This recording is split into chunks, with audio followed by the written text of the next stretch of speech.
সেগুলো নিয়েও কিন্তু তোমাদেরকে আমি আলোচনা করে দেবো।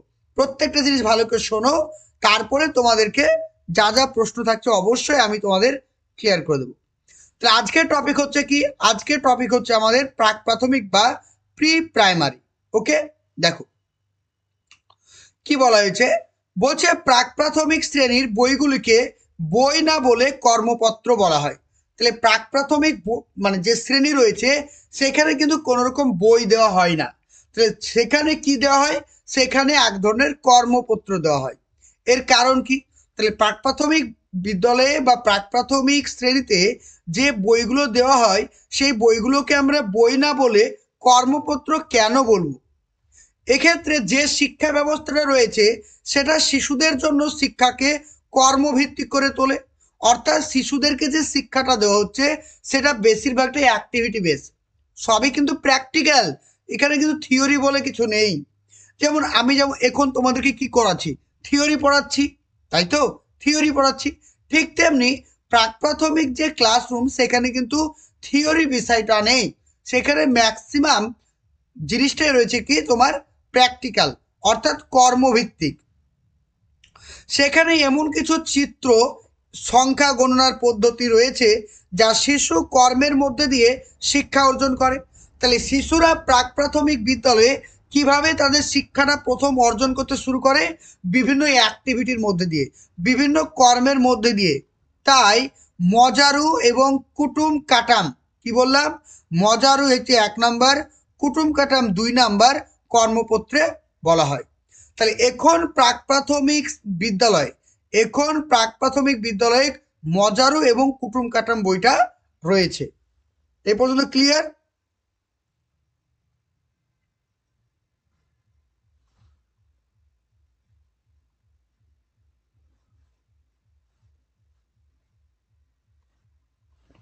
চলো নেক্সট দেখো।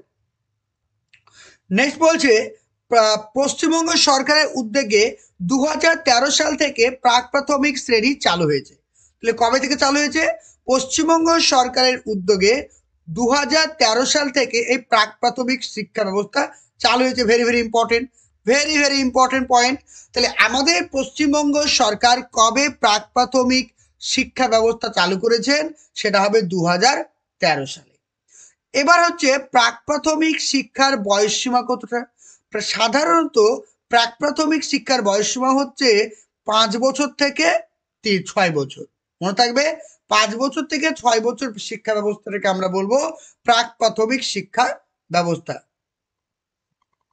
প্রাক প্রাথমিক স্তরে শুরু ও শিশুর বিশেষ বয়সে 5 বছর থেকে শুরু হয় আর সমাপ্তি হয় 6 বছর, যেটা বললাম।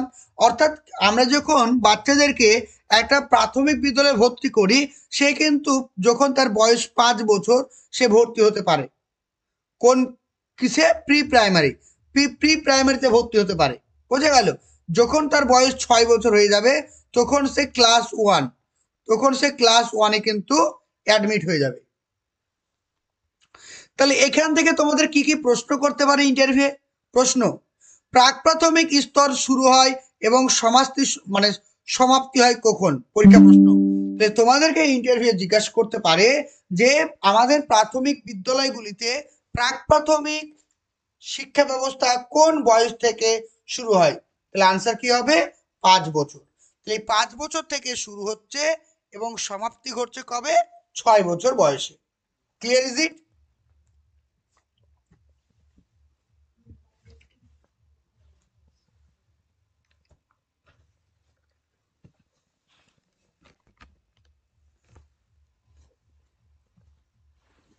সবাই বুঝতে পেরেছো? তারপর নেক্সট দেখো। নেক্সট বলছে পশ্চিমবঙ্গ সরকারের উদ্যোগে প্রাক প্রাথমিক শ্রেণী প্রবর্তনের উদ্দেশ্য কি ছিল? বলছে পশ্চিমবঙ্গ সরকারের উদ্যোগে প্রাক প্রাথমিক শ্রেণীর প্রবর্তনের উদ্দেশ্য কি ছিল? বলো। তাহলে কি হবে আনসার? তাহলে প্রাক প্রাথমিক শিক্ষা ব্যবস্থা প্রচলন করার উদ্দেশ্য কি ছিল? ইন্টারভিউ জিজ্ঞেস করবেই, ভেরি ভেরি ইম্পর্টেন্ট প্রশ্ন, এগুলো বারবার করে জিজ্ঞাসা করে। তাহলে কি হবে? প্রাক প্রাথমিক শ্রেণীর চালু উদ্দেশ্য ছিল শিশুর বুনিয়াদী শিক্ষার প্রথম সোপান তৈরি করা। সোপান মানে ভিত্তি প্রস্তুত তৈরি করা। বুনিয়াদী শিক্ষা অর্থাৎ শিশুদেরকে প্রথাগত শিক্ষা ব্যবস্থায় নিয়ে যাওয়ার একটা ভিত্তি প্রস্তুতি। বোঝা গেল?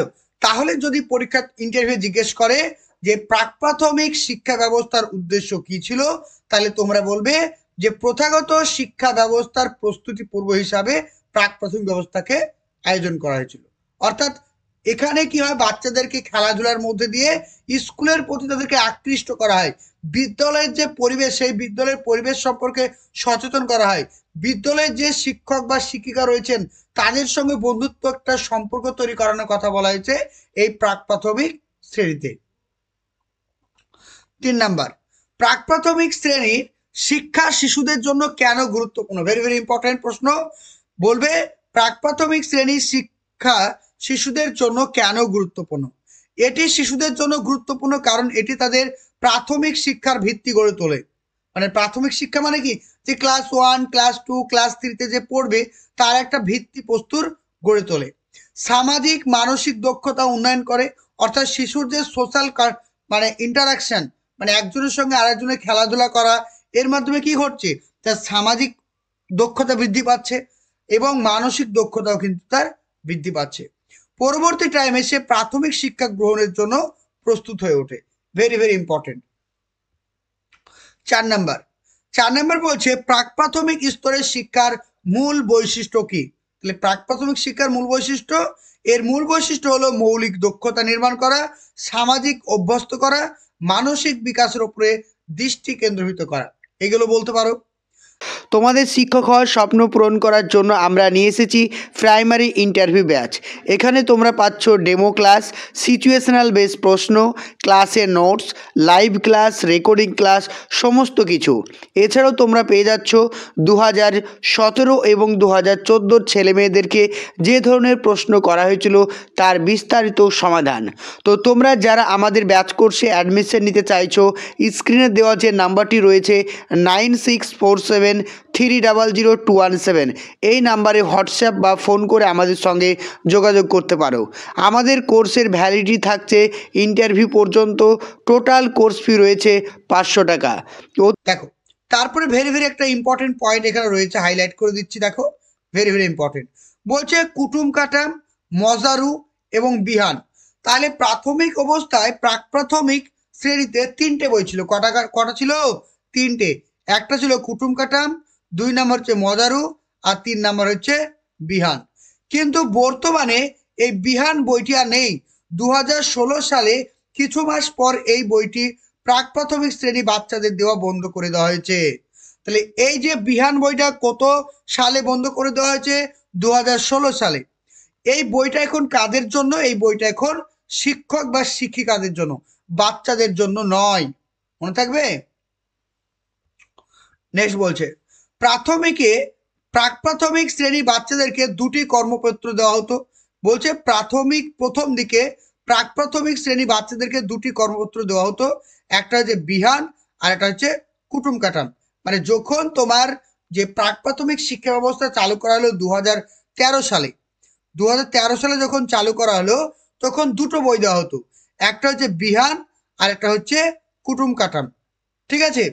এবার 2016 সালে এই বিহান বইটি না দিয়ে এর পরিবর্তে মজারু বইটি দিয়ে দিল। কবে? 2016 সালে কিন্তু এই মজারু বইটি দিয়েছিল। আর এই মজারু বইটির প্রথম সংস্করণ হয়েছিল কবে? 2015 সালে তৈরি হয়। তারপর দ্বিতীয় সংস্করণ হয় 2016 সালে, আর তৃতীয় সংস্করণ হয়েছিল কবে? 2017 সালে। এটা মাথায় রেখো। তারপরে এই মজারু বইটির প্রচ্ছদ অলঙ্কার কে করেছেন? মজারু বইটির প্রচ্ছদ অলঙ্কার করেছেন গৌতম চট্টোপাধ্যায়, রূপায়ণ করেছেন বিপ্লব মণ্ডল। এই মজারু বইটির নামকরণ কেন করা হয়েছে? মজারু নামের মধ্যে লুকিয়ে রয়েছে বইটির নামকরণ। এই বইটি বাচ্চারা পড়লে অথবা হাতে নিয়ে দেখলে মনের মধ্যে বাচ্চাদের একটা আনন্দ এবং উদ্বেগ সৃষ্টি হয়, এই জন্য এই বইটির নাম রাখা হয়েছে মজারু। অন্যভাবে বলতে পারি যে এই বইটির নাম মজারু রাখা হয়েছে তার পিছনে অনেকগুলো কারণ রয়েছে। কারণ হচ্ছে এই বইটির রয়েছে সম্পূর্ণভাবে অ্যাক্টিভিটি বেস বা কর্মপত্রিকা, যার মাধ্যমে বাচ্চাদের মধ্যে কি হয়, আনন্দ জেগে ওঠে এবং শেখার একটা অভিজ্ঞতা গড়ে ওঠে। এছাড়াও কি হচ্ছে শিশু সুলভ আকর্ষণ, বাচ্চারা যে বিষয়গুলোতে আকৃষ্ট বোধ করে সেই সমস্ত এই বইটির মধ্যে রয়েছে। তারপর হচ্ছে কি সহজতা, এই বইটির যে ভাষা, এই বইটির যে ভাবনা, প্রত্যেকটা জিনিস শিশুদের সঙ্গে মানানসই, অর্থাৎ একদম সহজ ও সরল। তারপরে শিক্ষার প্রতি ইতিবাচক মনোভাব, এবং বাচ্চাদেরকে শিক্ষার প্রতি একটা ইতিবাচক মনোভাব গড়ে তোলে এই বইটির মাধ্যমে। এই জাস্ট পয়েন্টগুলো যদি মনে রাখো তাহলে কিন্তু তোমাদের হয়ে যাবে। তারপর নেক্সট বলছি দেখো, পশ্চিমবঙ্গ সরকারের উদ্যোগে 2013 সাল থেকে প্রাক প্রাথমিক শ্রেণী চালু হয়েছে। জাতীয় পাঠ্যক্রম রূপরেখা 2005 অনুযায়ী এই শ্রেণীর শিক্ষার্থীদের জন্য 2016 শিক্ষাবর্ষে বিহান ও কুটুম কাটাম নামের সঙ্গে মজারু নামের কর্মপত্রটি সংযুক্ত হয়। তাহলে মজারু বইটি কবে এসেছিল? মজারু বইটি এসেছিল 2016 সালে। আর বিহান বইটি কবে বাদ গেছিল? 2016 সালে। বাংলার শিশু শিক্ষার স্মরণীয় মদনমোহন তর্কালঙ্কারের 200 জন্মবর্ষ, যখন মদনমোহন তর্কালঙ্কারের তোমার 200তম জন্মবর্ষ পূর্ণ হলো, তার যে স্মরণ করার জন্য তাকে উদ্দেশ্য করে এই মজারু বইটি কিন্তু বাচ্চাদেরকে দেওয়া হয়। এটা কিন্তু ইম্পর্টেন্ট পরীক্ষার জন্য। বলো এই পর্যন্ত কি সবার ক্লিয়ার হয়েছে কিনা বলো?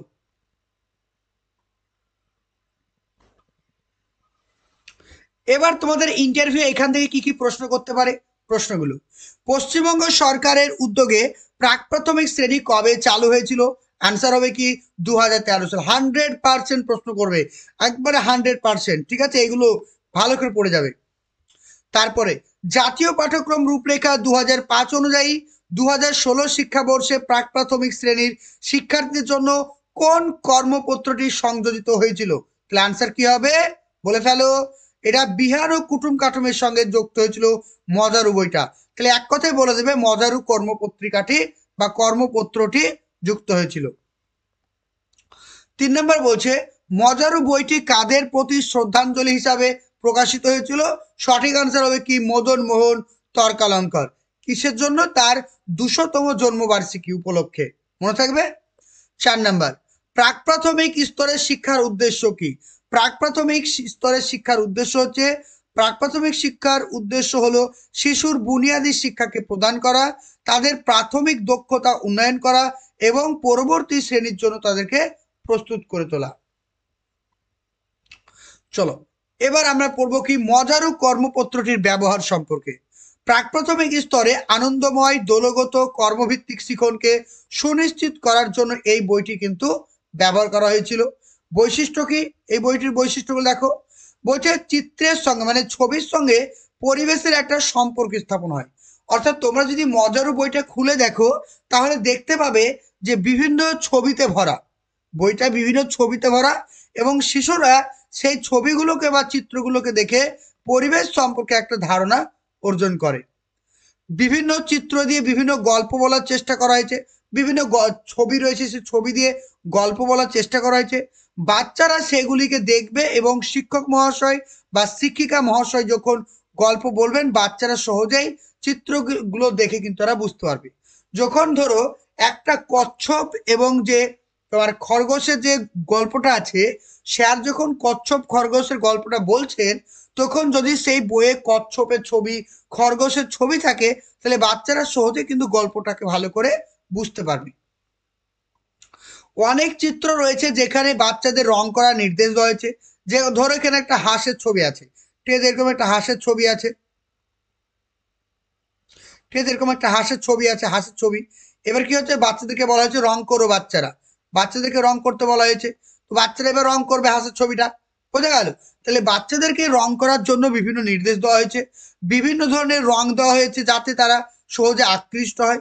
এবং এমন কিছু ছবি রয়েছে যেগুলো হচ্ছে রং বাহার ছবি, বিভিন্ন কালারফুল ছবি, যেগুলোর প্রতি বাচ্চা যাতে আকৃষ্ট বোধ হয়।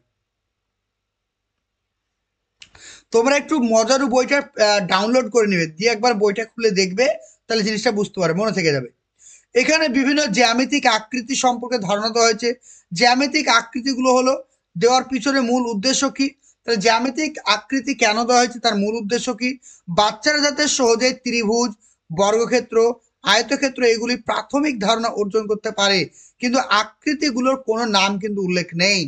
ধরো এরকম একটা ছবি আছে, এই ছবিটা যে আয়তক্ষেত্র বা বর্গক্ষেত্র এর নাম কিন্তু উল্লেখ নেই। বোঝা গেল? এরকম নাম কিন্তু উল্লেখ নেই। বাচ্চাদের মধ্যে গণনা করার ক্ষমতা বিকশিত করার জন্য বেশ কিছু চিত্র ও গণনা পদ্ধতি দেওয়া হয়েছে। যেমন ধরো এখানে এরকম আমের ছবি দেওয়া হয়েছে, ঠিক আছে? এরকম ধরো আমের ছবি দেওয়া হয়েছে, অনেকগুলো আমের ছবি দেওয়া হয়েছে। বাচ্চারা গণবে, একটা দুটো তিনটে করে গণবে, এরকম কিছু ছবি দেওয়া আছে। ছোট বাচ্চারা বেশি রংযুক্ত জিনিস বেশি পছন্দ করে, সেই জন্য বইটাকে অনেক বেশি রঙিন করা হয়েছে। ঠিক আছে? এগুলো হচ্ছে বইয়ের এক একটা বৈশিষ্ট্য। তাই প্রত্যেককে বলছি মজারু বইয়ের অন্তত মেন তিনটে বৈশিষ্ট্য মাথায় রাখবে। ঠিক আছে? দুই তিনটে বৈশিষ্ট্য অবশ্যই মাথায় রাখবে। আর বইটা অবশ্যই একবার ভালো করে চোখ বুলিয়ে নিবে, কারণ এগুলো থেকে প্রশ্ন জিজ্ঞেস করে। তোমাদের শিক্ষক হওয়ার স্বপ্ন পূরণ করার জন্য আমরা নিয়ে এসেছি প্রাইমারি ইন্টারভিউ ব্যাচ। এখানে তোমরা পাচ্ছ ডেমো ক্লাস, সিচুয়েশনাল বেস প্রশ্ন, ক্লাসের notes, live class, recording class, সমস্ত কিছু। এছাড়াও তোমরা পেয়ে যাচ্ছ 2017 এবং 2014 ছেলেমেয়েদেরকে যে ধরনের প্রশ্ন করা হয়েছিল তার বিস্তারিত সমাধান। তো তোমরা যারা আমাদের ব্যাচ কোর্সে অ্যাডমিশন নিতে চাইছো, স্ক্রিনে দেওয়া যে নাম্বারটি রয়েছে 9647300217, এই নাম্বারে হোয়াটসঅ্যাপ বা ফোন করে আমাদের সঙ্গে যোগাযোগ করতে পারো। আমাদের কোর্সের ভ্যালিডিটি থাকছে ইন্টারভিউ পর্যন্ত। টোটাল কোর্স ফি রয়েছে 500 টাকা। চলো কোশ্চেনগুলো কি কি হতে পারে। প্রাক প্রাথমিক স্তরে পাঠ্য বইয়ের চিত্রের সঙ্গে পরিবেশ সম্পর্কে কিভাবে স্থাপন করা হয়েছে। তাহলে বলছে চিত্রের সঙ্গে পরিবেশটাকে কিভাবে সম্পর্কিত করা হয়েছে। বলছে চিত্রের মাধ্যমে পরিবেশের সম্পর্ক স্থাপন করা হয়েছে, যাতে শিশুরা চিত্র দেখে পরিবেশকে ধারণা অর্জন করতে পারে। 2 নম্বর প্রশ্ন, পাঠ্য বইয়ের চিত্রের মাধ্যমে গল্প বলার উদ্দেশ্য কি। পাঠ্য বইয়ের চিত্রের মাধ্যমে গল্প বলার উদ্দেশ্য কি। চিত্রের মাধ্যমে গল্প বলার উদ্দেশ্য হলো শিশুরা চিত্র দেখে সহজে গল্পটাকে বুঝতে পারবে এবং গল্পটা শিশুদের কাছে একদম জলজান্ত হয়ে উঠবে, একটা মূর্ত হয়ে উঠবে। 3 নাম্বার, বইয়ে বাচ্চাদের রং করার নির্দেশ দেওয়ার কারণ কি। কারণ অনেকগুলো ছবি রয়েছে, যেমন ধরো বাচ্চাদের বইয়ে এরকম একটা আমের ছবি আছে, ঠিক আছে? এরকম ধরো বাচ্চাদের একটা বইয়ে আমের ছবি আছে, এর বাচ্চাকে বলা হচ্ছে এটা আমের ছবি, এটা রং করো। তো বাচ্চারা তখন বাচ্চারা রং করার চেষ্টা করেছে আমটাকে, ঠিক আছে? বাচ্চারা আমটাকে রং করার চেষ্টা করেছে। তো রং করার মাধ্যমে কি হচ্ছে দেখো, বলছে বাচ্চাদের রঙের নির্দেশ দেওয়া হয়েছে যাতে তারা বিভিন্ন রঙের প্রতি আকৃষ্ট হয়, এর মাধ্যমে তাদের সৃজনশীলতা বৃদ্ধি পায়। এছাড়াও তাদের ফাইন মোটর যে অ্যাক্টিভিটি, কি বললাম, ফাইন মোটর অ্যাক্টিভিটির ডেভেলপমেন্ট হবে, বা ফাইন মোটরের জন্য যে সমস্ত অর্গানগুলোর প্রয়োজন সেগুলো ডেভেলপ হবে। 4 নাম্বার, জ্যামিতিক আকৃতির সঙ্গে পরিচিত দেওয়ার উদ্দেশ্য কি। তাহলে মজারো বইয়ে জ্যামিতিক যে আকৃতি রয়েছে সেটা তার উদ্দেশ্য কি ছিল। শিশুদের ত্রিভুজ, বর্গক্ষেত্র, আয়তক্ষেত্র ইত্যাদি সম্পর্কে প্রাথমিক ধারণা দেওয়া, যদিও আকৃতিগুলোর নাম কিন্তু সেই বইয়ে নেই। 5 নাম্বার, গণনা করার ক্ষমতা বিকাশের জন্য কি ধরনের চিত্র এবং পদ্ধতি ব্যবহার করা হয়েছে। বলছে গণনা করার ক্ষমতা বিকাশের জন্য কি ধরনের চিত্র এবং পদ্ধতি ব্যবহার করা হয়েছে। বলা হয়েছে গণনা করার ক্ষমতা বিকাশের জন্য বিভিন্ন চিত্র ও গণনার পদ্ধতির নমুনা দেওয়া হয়েছে, যাতে শিশুরা গণনা করতে পারে। আমি যেমন বললাম তোমাদের এরকম অনেকগুলো আমের ছবি দেওয়া হয়েছে, ঠিক আছে? বাচ্চারা সেই আমগুলোকে গণবে। চলো, বা ধরো ফুলের ছবি দেওয়া হয়েছে, এরকম এরকম এরকম ধরো অনেকগুলো ফুলের ছবি দেওয়া হয়েছে, বাচ্চারা সেগুলো বসে বসে বসে বসে গণবে। 6 নাম্বার, বইয়ের রঙিন ডিজাইন কেন গুরুত্বপূর্ণ। বাচ্চাদের বইয়ে কেন রঙিন ডিজাইন থাকবে। বইয়ের রঙিন ডিজাইন বাচ্চাদের আকর্ষণকে বাড়ায় এবং তাদের রঙিনের প্রতি আগ্রহকে জাগিয়ে তোলে। বোঝা গেল? ক্লিয়ার এই পর্যন্ত? বলো। নেক্সট কোশ্চেন, 2011 সালে মাননীয় মুখ্যমন্ত্রী মমতা বন্দ্যোপাধ্যায়ের উদ্যোগে বিদ্যালয়ে পঠন পাঠনের ক্ষেত্রে একটি বিশেষজ্ঞ কমিটি গঠন হয় কেন। তাহলে বিদ্যালয়ের পঠন পাঠনকে আরো বেশি উন্নত করার জন্য একটি বিশেষজ্ঞ কমিটি গঠন করা হয়েছিল। কবে? 2011 সালে। কোন সরকারের অধীনে? সেটা মাননীয় মুখ্যমন্ত্রী মমতা ব্যানার্জির অধীনে। বলা হয়েছে বিদ্যালয় পাঠ্যক্রম, পাঠ্যসূচি এবং পাঠ্যপুস্তকগুলি পর্যালোচনা করা এবং পুনর্বিন্যাস করা, সেটাকে যে আমাদের যে পাঠ্যক্রম ছিল বা সিলেবাস ছিল সেটাকে রিভাইজ করা হয়েছিল কবে 2011 সালে। তাহলে প্রাথমিক বিদ্যালয়ের যে পাঠ্যক্রম সেটাকে পুনরায় নির্বাচন করা হয়েছিল বা পুনর্বিন্যাস করা ছিল কবে 2011 সালে। এই বিশেষজ্ঞ কমিটির সুপারিশ অনুযায়ী নতুন পাঠ্যক্রম পাঠ্যসূচি তৈরি হয়েছে, এটা মাথায় রাখবে। নেক্সট দেখো, কোন শ্রেণী থেকে বিভিন্ন জ্যামিতিক আকৃতি, পঞ্চ ইন্দ্রিয়, স্পর্শ ইন্দ্রিয় ব্যবহার, মিল অমিল ও পশু পাখির জগৎ, দিন রাত, ছোট থেকে বড় হওয়া, ছবি দেখে বিপরীত চেনা, যোগ বিয়োগ শেখানো হয়েছে, সেটা হবে প্রাক প্রাথমিক। তাহলে প্রাক প্রাথমিক বইয়ের মধ্যে কি কি রয়েছে, এইগুলো রয়েছে, যেমন পঞ্চ ইন্দ্রিয় রয়েছে, স্পর্শ রয়েছে, মিল অমিল রয়েছে, পশু পাখির জগৎ রয়েছে, এগুলো সব রয়েছে। নেক্সট বলছে প্রাক প্রাথমিক শ্রেণীর কোন বইয়ে খরগোশ কচ্ছপের মানে গল্পটা রয়েছে, ভেরি ইম্পর্টেন্ট। খরগোশ কচ্ছপের ছবি রয়েছে কোন বইয়ে, সেটা হবে মজারু বই, মনে থাকবে। তাহলে মজারু বইয়ে রয়েছে কি, খরগোশ কচ্ছপের গল্প। নেক্সট দেখো, কোন তিনটি রং মিশিয়ে সমস্ত ধরনের রং তৈরি করা সম্ভব, কোন তিনটি, লাল, নীল এবং কি হলুদ। হলুদ তো হওয়ার কথা নয়।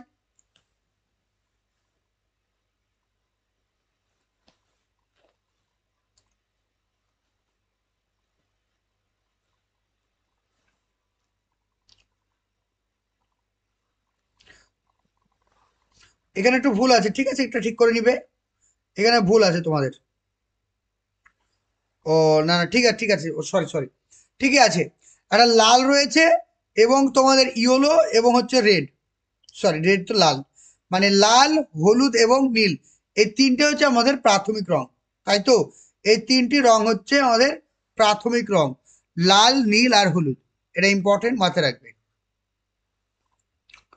প্রাইমারি টিচার ইন্টারভিউ আপনার জ্যামিতিক আকৃতি নিয়ে নিম্নলিখিত প্রশ্নগুলি আসতে পারে। কি কি প্রশ্ন আসতে পারে দেখো, বলছে জ্যামিতিক আকৃতি কি, এটা জিজ্ঞাসা করতে পারে। তাহলে একটি জ্যামিতিক আকৃতি হলো যে কোনো কাঠামো বা খোলা বা বন্ধ যার একটি নির্দিষ্ট আকৃতি রয়েছে, বৈশিষ্ট্য রয়েছে, রেখা রয়েছে, বক্ররেখা রয়েছে, বিন্দু রয়েছে। কিছু পরিচিত জ্যামিতিক আকার যেমন হলো বর্গাকার, আয়তকার, বৃত্তাকার, শঙ্কু, এগুলো। তারপর জ্যামিতির অর্থ কি, জ্যামিতির অর্থ হচ্ছে এমন একটি গাণিতিক শাখা যা রচনামূলক আকৃতি গবেষণা তার গুণগত বৈশিষ্ট্য নিয়ে কাজ করে। এর মাধ্যমে প্রায় সমস্ত আকৃতির গুণগত বৈশিষ্ট্য যেমন বাহু, কোণ, এলাকার ক্ষেত্রফল নির্ধারণ করে।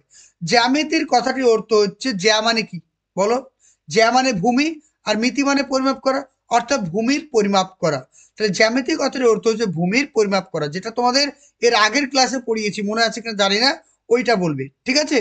এখানে অনেকটা কঠিন ভাষায় লেখা আছে, আগে যেটা বলেছিলাম জ্যামিতিক কথার অর্থ কি সেটাই বলবে। এবার জ্যামিতিতে কি কি আকৃতি রয়েছে মজারু বইয়ে দেখো, এগুলো সব মজারু বইয়ে রয়েছে, যেমন বৃত্ত রয়েছে, ত্রিভুজ রয়েছে, বর্গ রয়েছে, সমকোণ রয়েছে, তারপর সমকোণ চতুর্ভুজ রয়েছে, সমভুজ ত্রিভুজ রয়েছে, আর কি কি রয়েছে, পঞ্চভুজ রয়েছে। জিজ্ঞাসা করতে পারে পঞ্চভুজ কাকে বলে, পাঁচটি বাহু সমান, পাঁচটি কোণ সমান। ষষ্ঠভুজ মানে ছটি বাহু সমান, ছটি কোণ সমান, ঠিক আছে, এগুলোকে বলা হয় পঞ্চভুজ, ষষ্ঠভুজ। আর একটা ইম্পর্টেন্ট প্রশ্ন, আর একটা ইম্পর্টেন্ট প্রশ্ন তোমাদের জিজ্ঞাসা করতে পারে, আকার এবং আকৃতির মধ্যে পার্থক্য কি, বলো। আকার কি, আকার হচ্ছে কোনো কিছু কতটা বড় আর কতটা ছোট, অর্থাৎ আকার মানে কি, আকার মানে হচ্ছে সাইজ, ঠিক আছে। যে একটা মানুষের দৈর্ঘ্য কত, 5 ফুট, এটা তার হচ্ছে আকার। আর আকৃতি কেমন, মানুষটা বেটে, মানুষটা বেটে, মানুষটা লম্বা, এটা হচ্ছে আকৃতি। তাহলে আকার হচ্ছে কোনো একটা বস্তুর সাইজ, আর আকৃতি হচ্ছে কোনো একটা বস্তুর শেপ। যেমন দেখো আকৃতি কোনগুলো, যেমন হচ্ছে বৃত্ত, ত্রিভুজ, ত্রিভুজ, ঠিক আছে, বহুভুজ, বৃত্তকার, এগুলো, এগুলোকে আমরা কি বলবো, সব কিন্তু আকৃতি বলবো, এগুলো আকার নয়, আকৃতি। যেমন ফুটবল দেখতে কেমন, ফুটবল হচ্ছে গোল, এটা হচ্ছে কি আকৃতি, ঠিক, ফুটবল দেখতে আকৃতি। আর ফুটবলের আকার কেমন, ফুটবলের আকার হচ্ছে 5 সেন্টিমিটার ব্যাসার্ধ, এটা হচ্ছে তোমার আকার। নেক্সট, মানবদেহে পঞ্চ ইন্দ্রিয় গুলির নাম বলুন এবং কাজগুলি কি কি। তাহলে পঞ্চ ইন্দ্রিয়গুলি কোনগুলো, চোখ দেখার কাজে, কান শোনার কাজে, নাক গন্ধ শুনতে, জিভ স্বাদ, ত্বক স্পর্শ, মনে থাকবে। জিজ্ঞাসা করতে পারে হোয়াট ইজ পঞ্চ ইন্দ্রিয়। পঞ্চ ইন্দ্রিয় কি? পঞ্চ ইন্দ্রিয় হলো পাঁচটা মূল ইন্দ্রিয় বা অনুভবের আভ্যন্তরীণ শক্তি প্রতিনিধিত্ব করে। অর্থাৎ তোমরা এটা বলতে পারো পঞ্চ ইন্দ্রিয় বলতে বোঝাচ্ছে আমাদের শরীরে পাঁচটি ইন্দ্রিয় অর্থাৎ সেন্স অর্গান, যেগুলির মাধ্যমে আমরা পরিবেশ থেকে জ্ঞান অর্জন করতে পারি। যেমন হচ্ছে কি কান শোনার কাজে, চোখ দেখার কাজে, ত্বক হচ্ছে স্পর্শ, জিভ স্বাদ, নাক হচ্ছে গন্ধের জন্য। ঠিক আছে, তাহলে পঞ্চ ইন্দ্রিয়ের কার্যগুলি কি? এই যে বললাম পঞ্চ ইন্দ্রিয়ের কাজ হচ্ছে পরিবেশ থেকে বিভিন্ন সংবেদন গ্রহণ করা। যেমন কান দিয়ে আমরা শ্রবণ করি, চোখ দিয়ে আমরা দেখি, ত্বক দিয়ে আমরা স্পর্শ করি, জিভ দিয়ে আমরা স্বাদ নিই, নাক দিয়ে আমরা গন্ধ শুকি। ঠিক আছে, এগুলো বলে দেবে। তারপরে পঞ্চ ইন্দ্র মন ও আত্মার সম্পর্ক কি? এই কোশ্চেনটা ইম্পর্টেন্ট। এগুলো অতটা ইম্পর্টেন্ট নয়, ঠিক আছে, এগুলো লেখা আছে, একটু পড়ে নিবে, এগুলো অতটা ইম্পর্টেন্ট নয়।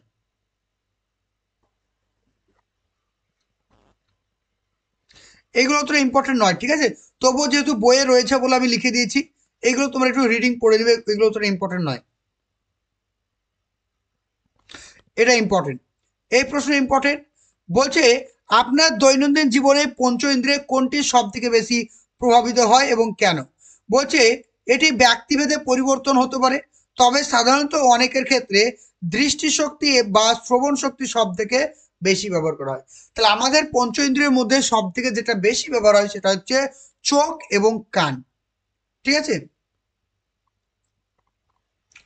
নেক্সট ইম্পর্টেন্ট প্রশ্ন, জীব ও জড়ের মধ্যে পার্থক্য কি? জীব বলতে যাদেরকে বোঝায় যারা হচ্ছে খেতে পারে, উঠতে পারে, বসতে পারে, শ্বাস প্রশ্বাস নিতে পারে, বংশ বিস্তার করতে পারে, তারা হচ্ছে জীব। আর জড় কোনগুলো? যেগুলো চলাফেরা করতে পারে না, অর্থাৎ যাদের জীবন নেই, সেগুলোকে আমরা বলবো জড়।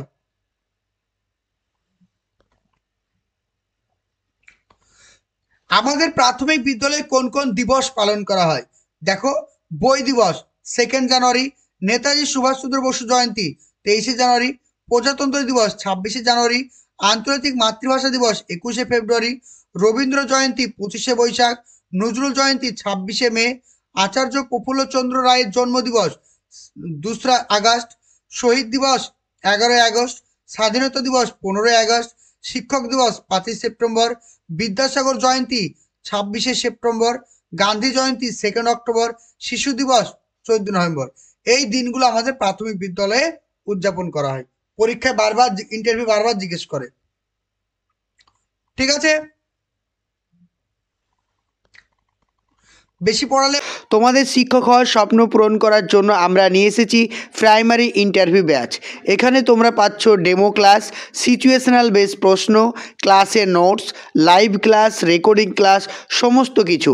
এছাড়াও তোমরা পেয়ে যাচ্ছ 2017 এবং 2014 ছেলেমেয়েদেরকে যে ধরনের প্রশ্ন করা হয়েছিল তার বিস্তারিত সমাধান। তো তোমরা যারা আমাদের ব্যাচ কোর্সে অ্যাডমিশন নিতে চাইছো, স্ক্রিনে দেওয়া যে নাম্বারটি রয়েছে 9647300217, এই নাম্বারে হোয়াটসঅ্যাপ বা ফোন করে আমাদের সঙ্গে যোগাযোগ করতে পারো। আমাদের কোর্সের ভ্যালিডিটি থাকছে ইন্টারভিউ পর্যন্ত। টোটাল কোর্স ফি রয়েছে 500 টাকা।